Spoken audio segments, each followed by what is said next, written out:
আমি 16/2/2025 তারিখে তাকে একদিনের রিমান্ডে নেওয়ার আদেশ দিয়েছেন কনস্টেবল হোসেন আলী, উত্তরা এলাকার। আমাদের দ্বিতীয় আবেদনটি ছিল ঢাকা উত্তর সিটি কর্পোরেশনের সাবেক মেয়র আতিকুল ইসলাম সহ আওয়ামী লীগের অন্যান্য 6 জন নেতৃবৃন্দের বিরুদ্ধে। নামগুলো আমি বলছি। বলেন নাম পরে।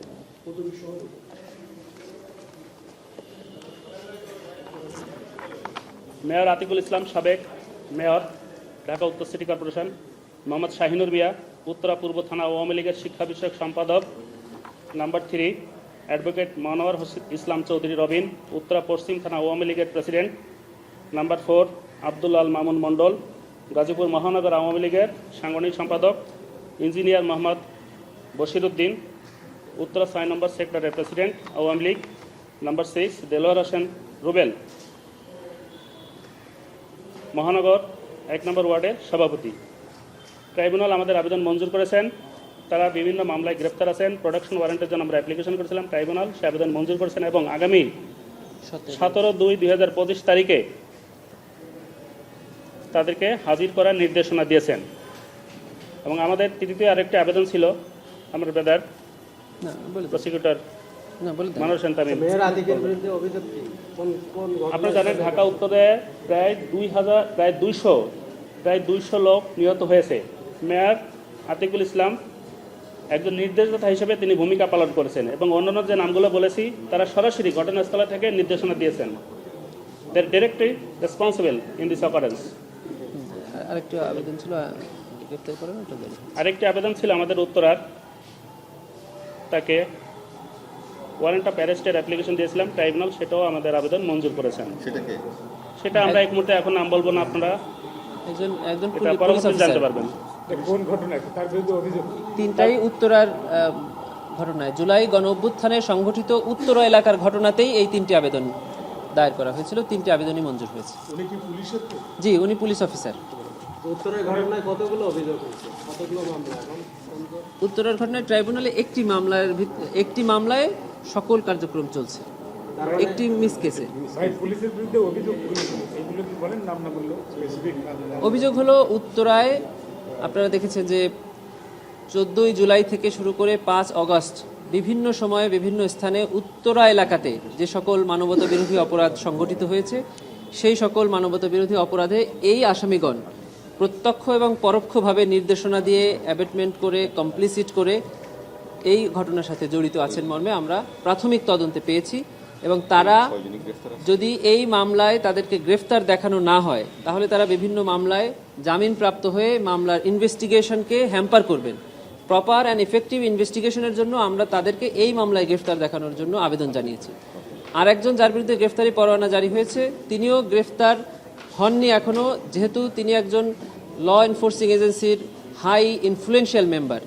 তিনি যদি এই মামলায় গ্রেফতার না হন তাহলে তার সাবঅর্ডিনেটরা এখন এই রাষ্ট্রের বিভিন্ন গুরুত্বপূর্ণ দায়িত্বে আছে, যার কারণে আমরা প্রপার অ্যান্ড ইফেক্টিভ ইনভেস্টিগেশনের জন্য তারও গ্রেফতার আবেদন করেছি। না, উনি না, ল এনফোর্সিং এজেন্সির যিনি অফিসার বিরুদ্ধে ওয়ারেন্ট চেয়েছি, উনি ওয়ারেন্ট যেহেতু চেয়েছি উনি কোনো মামলায় গ্রেফতার নাই। প্রোডাকশন ওয়ারেন্ট যার বিরুদ্ধে চেয়েছি তারা বিভিন্ন মামলায় গ্রেফতার আছে।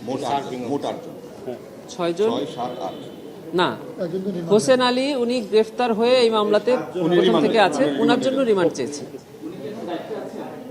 কে? হ্যাঁ, উনি এখন ইন সার্ভিস, কিন্তু ওই সময় যে দায়িত্ব ছিল এখন সেখানে নাই, পরে বদলি হয়েছেন। ভাই, ওনার বিরুদ্ধে স্পেসিফিক অভিযোগটা একটু যদি বলতেন। স্পেসিফিক অভিযোগ তো আমরা এখানে বলতে পারবো না। উত্তরার ঘটনায় তিনি প্রত্যক্ষ এবং পরোক্ষভাবে ছাত্র জনতার উপরে আক্রমণে সাহায্য করেছেন।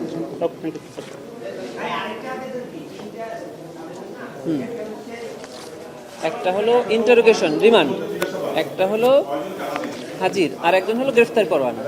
একজনের বিরুদ্ধে গ্রেফতারি পরোয়ানা জারি হয়েছে। না, ওইটার নাম জানবেন না, সেটাই বলছি। তিনটাই উত্তরার ঘটনা। অধ্যাদেশ আপনারা জানেন যে পুলিশ অফিসার, ঊর্ধ্বতন পুলিশ কর্মকর্তা। আপনারা জানেন যে আন্তর্জাতিক অপরাধ ট্রাইব্যুনাল অ্যাক্ট 1973 এটি আবার অ্যামেন্ডেড হয়েছে।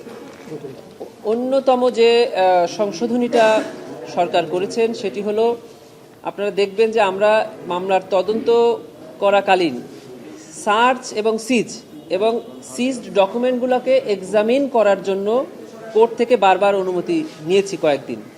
1973 সালের আইনে এই অনুমতির কোনো প্রয়োজন ছিল না। পরবর্তীতে একটি সংশোধনী আনা হয় যে কোর্টের পারমিশন লাগবে সার্চ এবং সিজের জন্য। নতুন অ্যামেন্ডমেন্টে এই অপশনটিকে উঠিয়ে দিয়ে তদন্তকারী কর্মকর্তাকে এক্সক্লুসিভ পাওয়ার দেওয়া হয়েছে যে উনি যে তদন্তকালে প্রয়োজনীয় যে কোনো ডকুমেন্ট সিজ করতে পারবেন এবং যে কোনো স্থান সার্চ করতে পারবেন, আর তদন্তকালে প্রাপ্ত ডকুমেন্টকে এক্সামিন করার জন্য কম্পিটেন্ট অথরিটির কাছে প্রেরণ করতে পারবেন।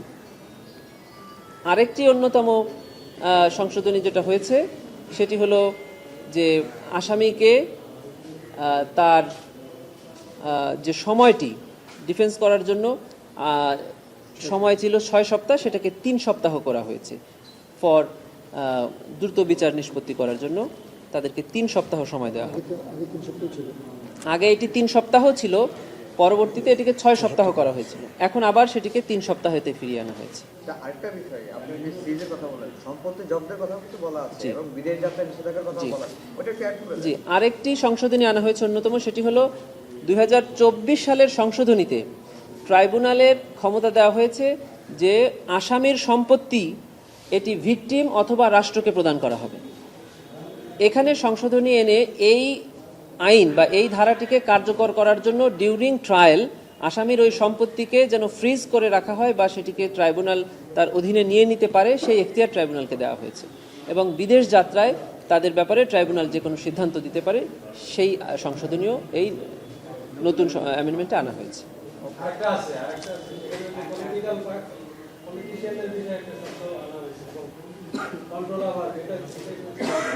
দেখিনি তো, দেখা যায় আচ্ছা নেন। এর পাকে মানে এই পর্যন্ত কোনো মামলায় ফর্মাল চার্জ রেডি হয়েছে কিনা বা ফর্মাল চার্জের কোনো আপডেট আছে কিনা? না, ফর্মাল চার্জ তো রেডি হয় ডিপেন্ডস অন দি মানে basis of the investigation report. Investigation report তো এখনো শেষ হয়নি। আমরা কোনো তদন্তাধীন আছে?